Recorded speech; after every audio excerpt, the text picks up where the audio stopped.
Monday, August 27th, 2018.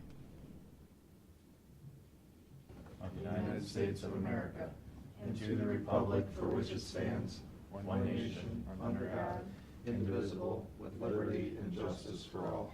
Remain standing for a moment of silence.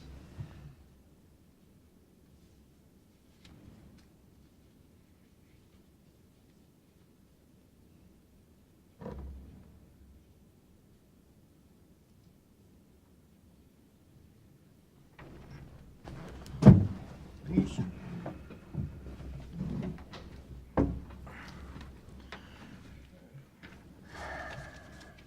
Last week we had a discussion with sections about the municipal courts and what it, again, this is, the 3 muni courts and, Thank you.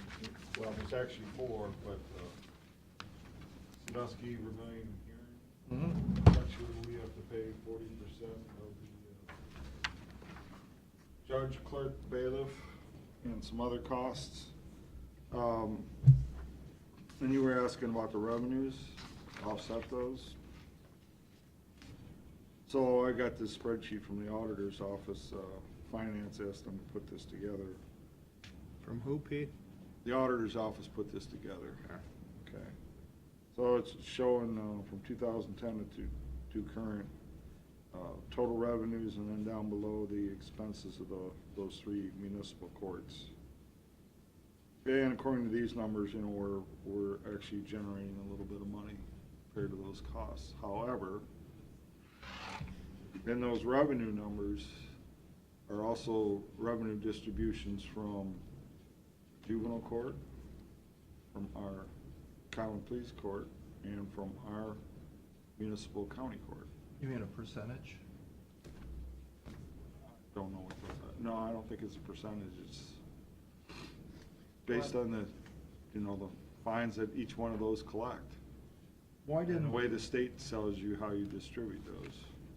Well, this really didn't answer the question. No, it doesn't, because I just threw in that last little dinger. Well, and plus it's not telling the revenue from individual, from Vermillion, Sandusky, and Huron. Yeah, they don't, they have to go back and go through all the individual records to figure that out. So you could have Sandusky supplanting Vermillion, for instance.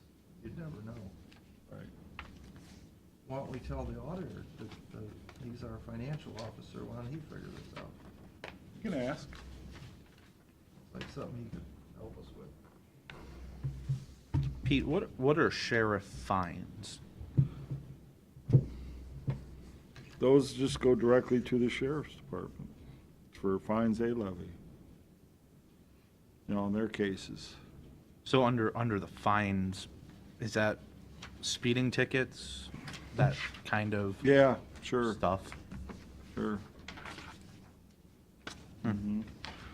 I'll leave this right here for when they get back with us. They're pretty busy right now. Maybe. Well, the real estate side might be. I don't know about the accounting side. Yeah, that's true. Yeah, that's true. We'll see. I don't know if you guys get the weekly reports that come out of CCAO. There's the State House report, and then then they have another one that comes out, and they obviously out of both of them, and we do this every other year because of the way that the state legislature is set up, that they're on a biennial budget, so they have so they're on a 2-year cycle. So every other year we put together CCO puts together a legislative platform, which is this document right here, all 50-some pages of it, and they're asking us to submit a survey by the end of this week on basically our top 4 priorities. According to this, it's the top 4, and then, like I said, if you go through this, they've got a whole bunch of other ones throughout this big document. But they always ask for, to put forth 4 separate ones. But what they've got together right now is, again, replacing the lost revenue from the Medicaid managed care organization sales tax that everybody lost. Again, we've got a one-time transitional amount, but they're basically saying, let's, make this a permanent replacement. That's a good one. Even though one of the things I'm not crazy about what they said in there is that, this is more important than like local government funds. On just our individual basis, we lost more in local government funds than we did in this. This was, this Medicaid managed care was over 600,000 to us, but our local government funds that we lost from way back when is over $1 million. Right, but that was then and this is now. I think that's their point. You know Yeah, what I mean? yeah, this is the hot. local government cuts is not coming back. Yeah, well, unfortunately, I think it should. So there's their number one. Their number two is the opiate epidemic, so addressing growing pressures caused in counties by the epidemic, particular child protective services, as well as justice and public safety. Obviously, we know that's certainly affecting us, as far as our economics.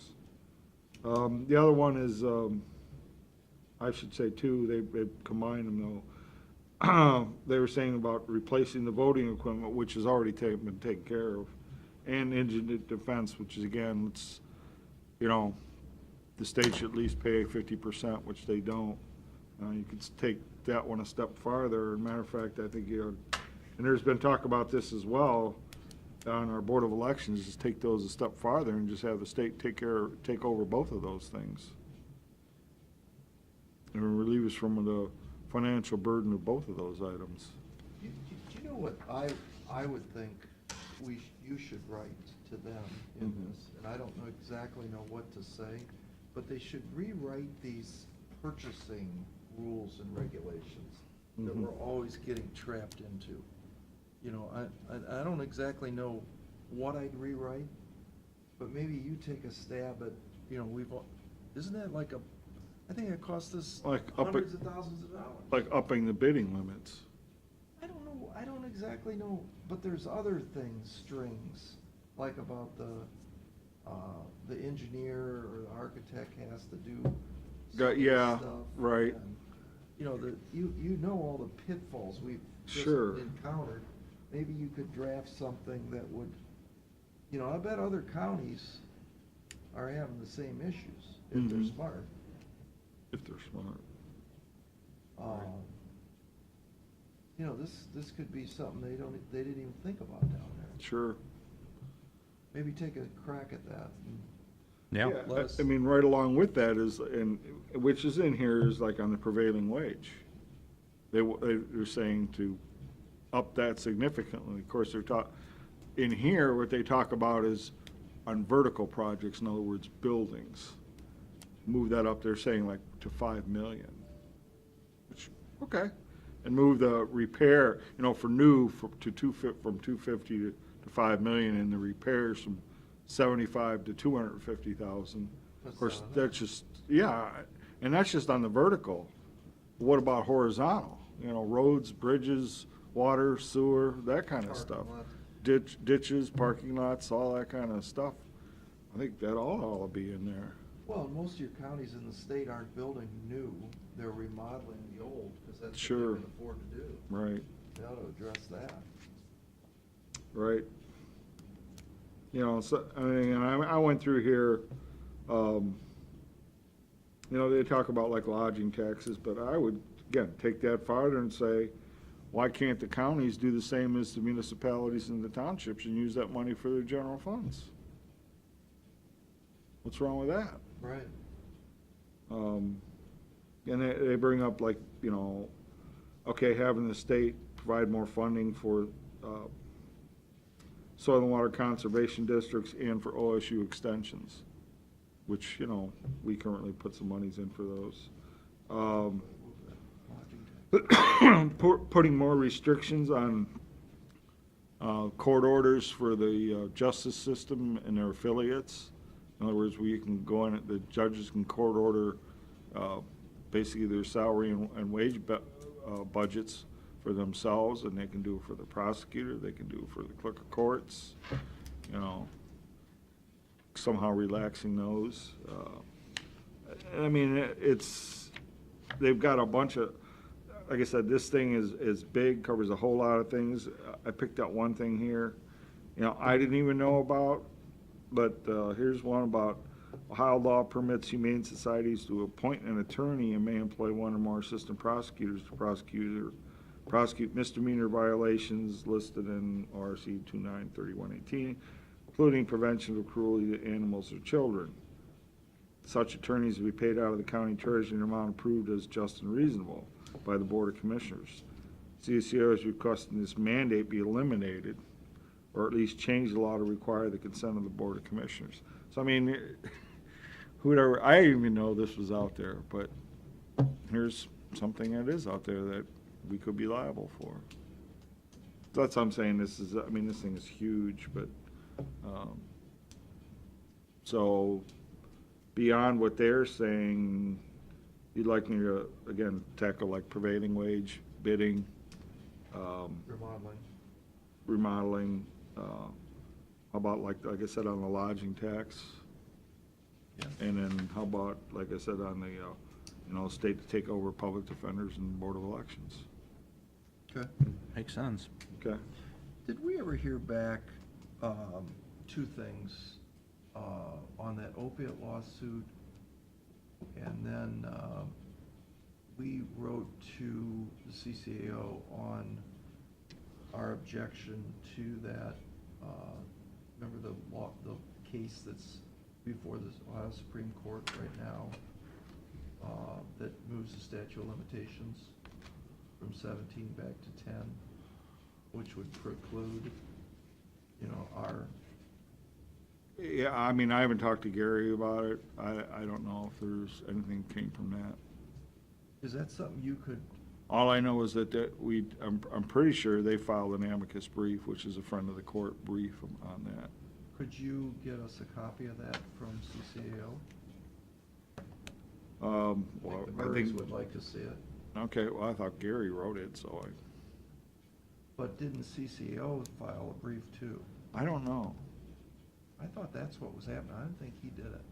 I think he Really? wrote some, because remember he said there's a bigger county than us that has the same problem, is why this CCAO paid attention to this. There must be I don't know if it's somebody else if it's a down south. county or it's a city. Somebody, yeah. I mean, if it was like, say, a city, you'd probably get that from the municipal league or Yeah. something like that. I think he said it was a county down south. I'll talk to Gary and see if I can't get to it. And then I was just reading an article that talked about the West Virginia opioid litigation on the distributors, same thing as what we're doing, and that those cases all settled in January.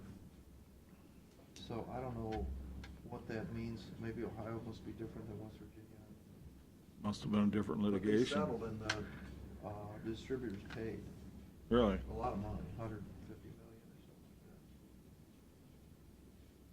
like Seems like a drop in the bucket, honestly. that. Oh, it does, yeah, but I mean, it's, I'd rather have a drop than nothing, Well, obviously. right? Okay.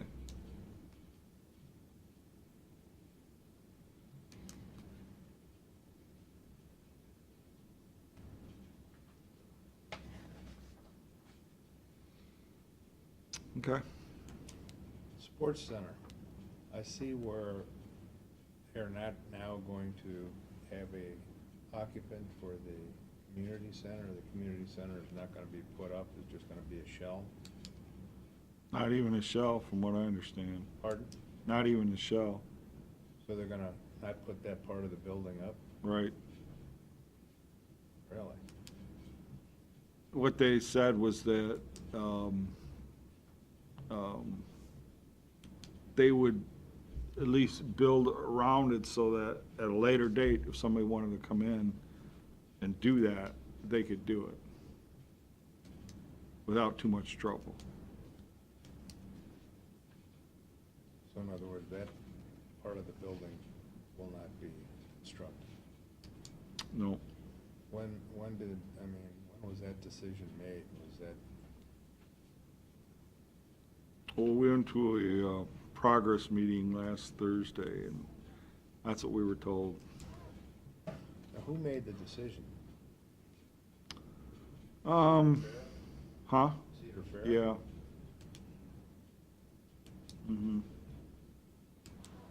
It's part of the way our contract was written, if it was feasible to do it within the budget. Yeah. A lot of the material costs have gone up significantly since the time that budget was put together, and now they're, starting to dig dirt and get everything really lined up with current costs. Yeah. Okay? Aaron, there are no resolutions. There's two. Want to do those? Are you done, Pete? I'm done. Resolution of Board of County Commissioners of Erie County for the purpose of entering into a modified renewal agreement with the Milestone. Is this what you and Tim have been working on? Yes, it is. Second? Mr. Monahan? Yes. Mr. Old? Yes. Mr. Shenigo? Authorizing the county auditor to make a budget modification and supplemental appropriation. Second? Mr. Monahan? Mr. Old? Yes. Mr. Shenigo? If there's no public comment, I move we adjourn. Second. Mr. Old? Yes. Mr. Monahan? Yes. Mr. Shenigo? Yes.